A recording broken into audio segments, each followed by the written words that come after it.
आपके लिए सब बढ़िया है। ऐसा कौन डिटर्जेंट पाउडर आपके पास है कि आपके पास जो जाता है वो सब शुद्ध हो जाता है, हमारे पास आता है तो महकने लगता है। परिस्थितियां बदल गई है ना भाई, राजनीतिक परिस्थितियां बदल गई है। अब एफआईआर पर लेने लगेंगे तो साला जितना मंत्री है, जितना विधायक, सब पर एफआईआर कर देगा ये लोग। एफआईआर एक कैटेगरी हो भारतीय जनता पार्टी के लिए कि एफआईआर करने पर नीतीश कुमार मंत्रिमंडल से हटा दे, जितना मंत्री सब पर ये लोग एफआईआर कर देगा। शिक्षक नहीं, ये सब गुंडा हैं जो ढेला मार रहे हैं, पत्थरबाजी कर रहे हैं, लोगों को आने जाने में बाधा पहुंचा रहे हैं। यह किसी और का नहीं कहना है। बिहार सरकार में मंत्री अशोक चौधरी ने कहा। शिक्षकों को लेकर अशोक चौधरी ने साफ साफ कहा कि जो लोग धरना दे रहे हैं वो लोग गुंडा हैं। इसीलिए पुलिस को जबरन जो है उन पर लाठीचार्ज करना पड़ा, उन्हें भगाना पड़ा। बता दें कि शिक्षक इन दिनों अपने मुद्दे को लेकर, अपनी मांग को लेकर सरकार से लगातार सवाल कर रहे हैं, लेकिन सरकार की ओर से कोई जवाब नहीं क्लियर दिया जा रहा है।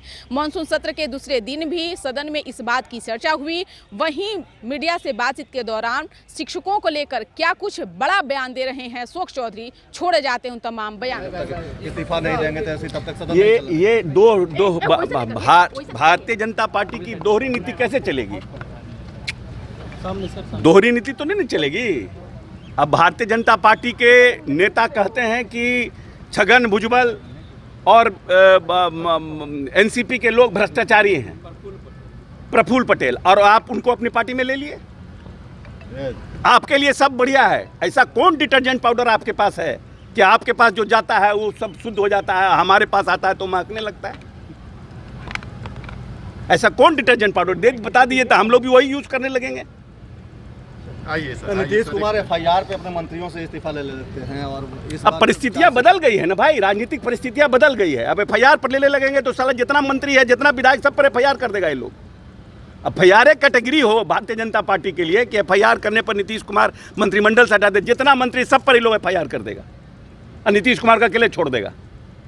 नीयत साफ नहीं ना है, नीयत क्लियरिटी रही, पारदर्शिता रही, ट्रांसपेरेंसी रहे तब ना। क्या था अमित शाह के पास? अमित शाह के ऊपर केस नहीं हुआ क्या? समय का इंतजार करना चाहिए। समय बहुत बलवान होता है, समय से बड़ा कोई नहीं है, समय से ज़्यादा कोई बड़ा नहीं होता है, और सबका समय आता है और सबका समय बदलता है। कहा यह भी जा रहा कि आप भी जमुई से बीजेपी के टिकट पे चुनाव। कहा के लिए हम बीजेपी जाएंगे? मेरा बाप 9 साल 9 टर्म में मिले रहे, हम अपने खुद रहे हैं, हम कांग्रेस पार्टी के रहे हैं, हम दिल दिमाग और जेहन से हम सेकुलर हैं, और हम मानते हैं कि इस देश के जो 90% मुसलमान हैं उन लोगों ने छुआछूत से परेशान होकर के इस देश में अल्पसंख्यकों के में शामिल हो गए, और आज उनको टारगेट किया जा रहा है। ये जितने लोग हैं, जो लोग ज़्यादातर लोग अति पिछड़े के और दलितों के थे, क्योंकि उस समय सनातन धर्म में छुआछूत अपनी प्रकाष्ठा पर था, और जब मुगल शासन था उसमें वहाँ छुआछूत नहीं था, तो लोग बदल गए। आज भी देखिए ज़्यादातर धोबी किस कास्ट का है? मुसलमान जो धोबी का काम करता है वो कहाँ से आया? उसके बाप दादा पता करिए, उस जात के धोबी थे।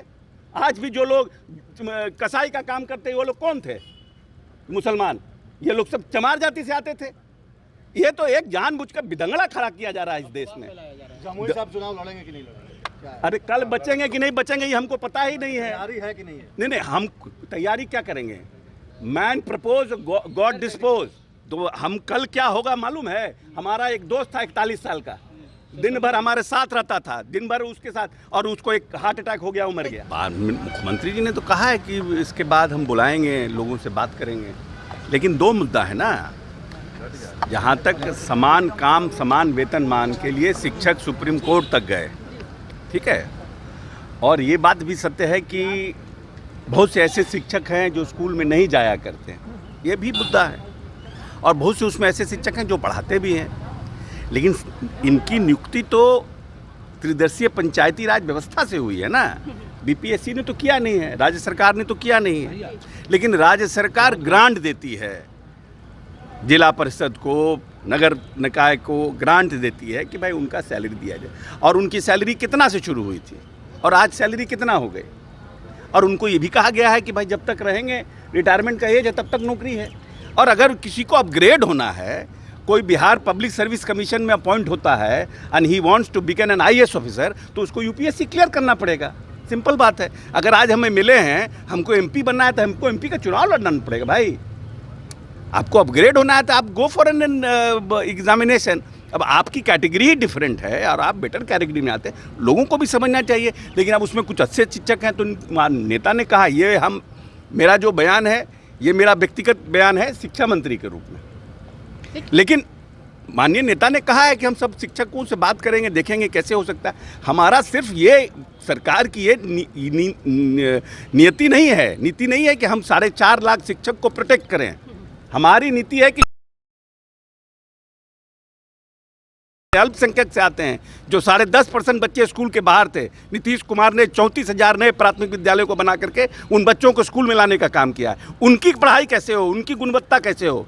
बड़े जिनके परिवार के लोग हैं वो तो प्राइवेट स्कूल में बच्चों को पढ़ाते हैं, लेकिन गरीब का बच्चा जिसके माँ बाप के पास रोज अंडा बेच के, साइकिल बेच के जो बच्चों को पढ़ाना चाहते हैं, उनकी गुणवत्ता कैसे बहाल होगी, वो चिंता है। इसीलिए क्वालिटी एजुकेशन के लिए नए टीचरों को बीपीएससी के थ्रू बहाल किया जा रहा है। इसमें परेशानी कहाँ है? बीजेपी तो कह रही है सर कि जिस तरह से शिक्षक बीजेपी प्रदर्शन कर रही है तो शिक्षकों की गिरफ्तारी क्यों की जा रही है? नहीं, प्रदर्शन करने का तो एक प्रदर्शन करने का तरीका है ना। अगर हमको आज सभापति के खिलाफ में प्रदर्शन करता, ढेला लेके मारने लगेंगे, सीता फोड़ने लगेंगे कि हम यहाँ पे चुपचाप धरना पे बैठेंगे, तरीका भी ना। आप रोड जाम करिएगा, आम जन को परेशान करिएगा, तो क्या करेगा प्रशासन? तो अपना एक्ट करेगा ना। प्रशासन मुख्य दर्शक बन के तो नहीं बैठेगा, प्रशासन मुख्य दर्शक बन के बैठेगा।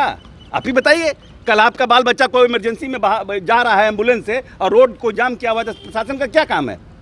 आपको प्रदर्शन करना है, आपको जगह दिया गया, प्रदर्शन करिए भाई, कौन मना कर रहा है? और कि हम शांतिपूर्ण कर रहे थे, जबरन हमें घसीटा गया है, बाहर फेंका गया है, हम लोगों के ऊपर लाठी बरसाई जा रही है, तो ये तो अन्याय है ना। नहीं, देखिए ऐसा है कि इसमें कुछ हमको बोलना नहीं चाहिए, फिर हमको मेरा घड़ा उड़ाव करवाने लगिएगा।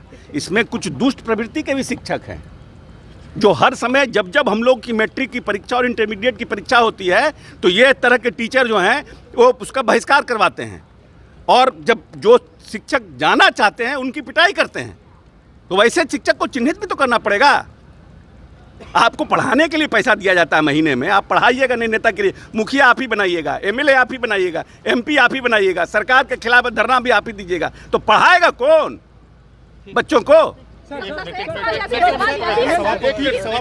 सभापति और सम्राट चौधरी के बीच जो कुछ हुआ, आप बचाव में उतरे, आप बचाव में उतरे तो क्या? नहीं, देखिए सभापति हम बचाव में नहीं, सभापति अल्टीमेट बॉस होते हैं। और मान लीजिए कि अगर कोई टिक्का टिप्पणी कुछ हो रहा था, तो सम्राट चौधरी को भी समझना चाहिए कि ये अपर हाउस के सदस्य हैं, ये भारतीय जनता पार्टी का अखाड़ा नहीं है। आपको इज्जत करना पड़ेगा। अगर सभापति का आप इज्जत नहीं कर सकते हैं तो आप बाकी किसका इज्जत करिएगा? वो बोल रहे हैं हम लोग जिंदाबाद और मुर्दाबाद ही करने आए हैं। अब मुर्दाबाद जिंदाबाद करने का तो सभापति के आदेश से करिएगा ना भाई। सभापति बोलेंगे तब करिएगा, वेल में आइएगा, क्या करिएगा नहीं तो सभापति का रूलिंग है ना भाई। आप पढ़िए ना, विधान परिषद का कार्य संचालन नियमावली पढ़िए और उसके बाद कमेंट कीजिएगा ना। आपको नेता बनना है, आपको नेतागिरी करना है, तो नेतागिरी करने का ही जगह थोड़ी है।